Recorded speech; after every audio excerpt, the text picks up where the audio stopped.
Welcome to this bonus episode of the Food Fight podcast of EIT Food. In these episodes, we break down the food system for you, unpacking the ideas that create positive change. We'll be hearing from industry experts as they share new concepts and innovations, teaching you everything you need to know about a topic. Without further ado, let's get into it.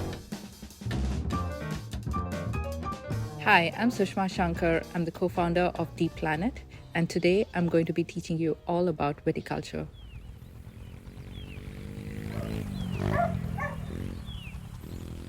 Viticulture or wine growing is the cultivation and harvesting of grapes. It is a branch of horticulture that is used to cultivate other fruits as well. So the history of viticulture is closely related to the history of wine. And so, as you can imagine, it goes way back.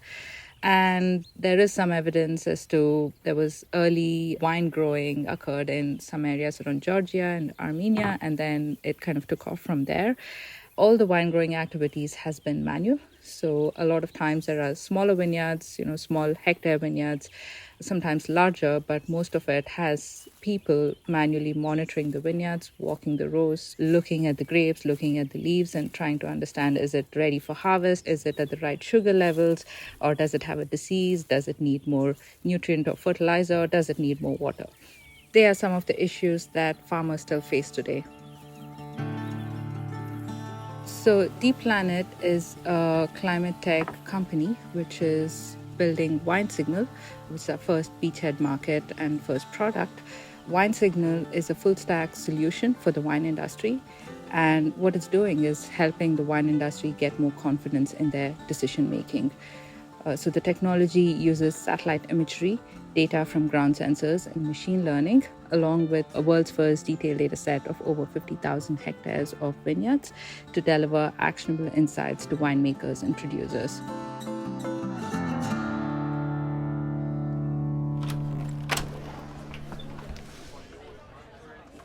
Four years ago, my co-founders and I met at the University of Oxford while we were doing our MBA program there.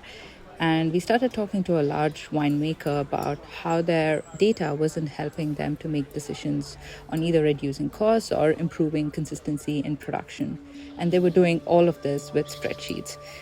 Of the $450 billion wine industry, $90 billion of production was being lost annually due to extreme and unexpected weather events like frost and heat waves.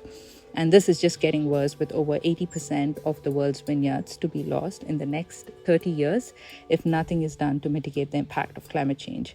And so this was the first problem that we started addressing. And so as the wine industry builds more resilience in the years to come, this decision making is critical to improve operations and also long-term sustainability of the vineyards. And this is why we launched our first product, which is Wine Signal, in the following years with the support of the European Space Agency and a few other grants, including the support of the EIT Rising Food Stars.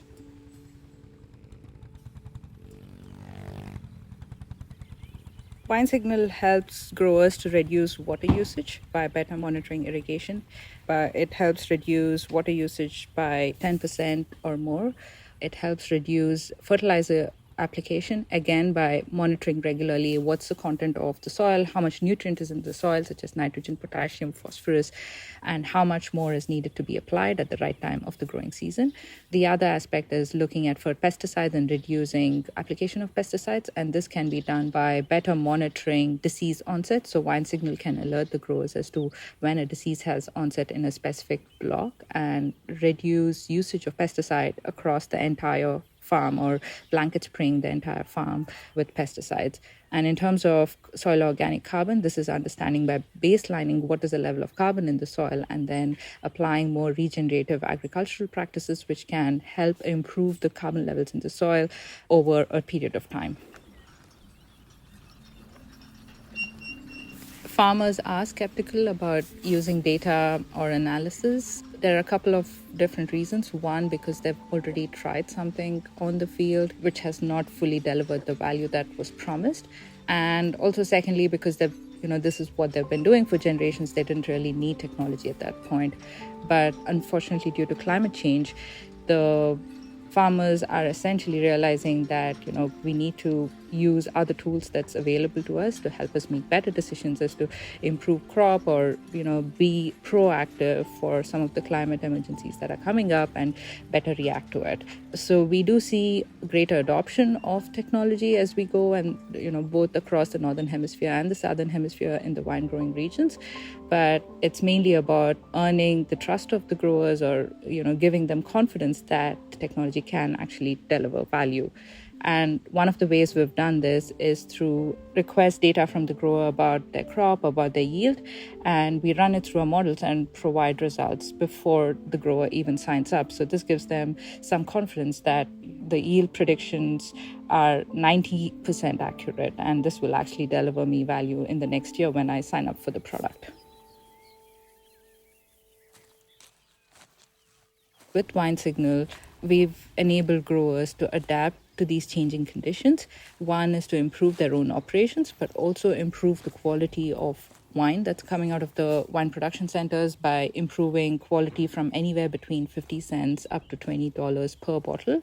So for the consumers, this means that there's a sustained availability of wine in the long term, but also better quality given the conditions, weather conditions are changing, and growers are able to better manage this and also better price it.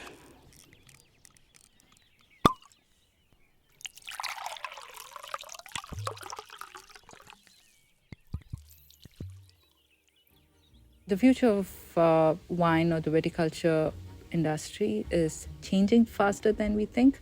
It's said that wine is the canary in the coal mine for climate change. So some of the key areas that we think will evolve in the future for the wine industry is farmers and grape growers and winemakers embracing innovations in their vineyards. So anywhere from ag tech, drones, robots, but also satellite imagery and other advanced technology, sensors on the ground, which will help them better manage their soil and eventually water, as well as eventually what comes out of the vineyards. Secondly, climate change will lead to the emergence, or is already leading to the emergence, of new wine growing regions around the world. For example, Sweden, Norway, and the Netherlands are starting to develop really world-class wines. And so elsewhere in the world as well, wineries are heading to higher altitudes. And so we'll see this evolving. The third aspect would be, I guess, from a consumer side, also looking at sustainability and popularity of new eco-friendly wines. And winemakers already are starting to embrace sustainable farming methods, as I mentioned, with monitoring carbon with our tools, and also adopting some other sustainable technologies such as solar power and others to better manage or minimize their overall carbon footprint. And we think in the long term, this will continue to grow, and young millennial wine drinkers and older ones as well are catching on to this trend, and there'll be more marketing around it, helping wine growers to talk about their green sustainability efforts on the wine label and eventually reach the consumers.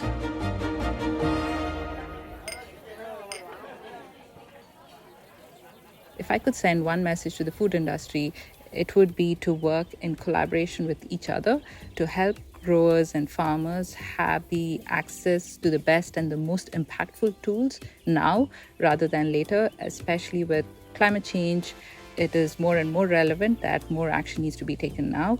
This would involve different stakeholders such as startups, growers, and at Deep Planet, we're already building APIs and tools that will help address this and bring a number of stakeholders into the pool to help make better decision making, but also help get these useful tools to the hands of growers.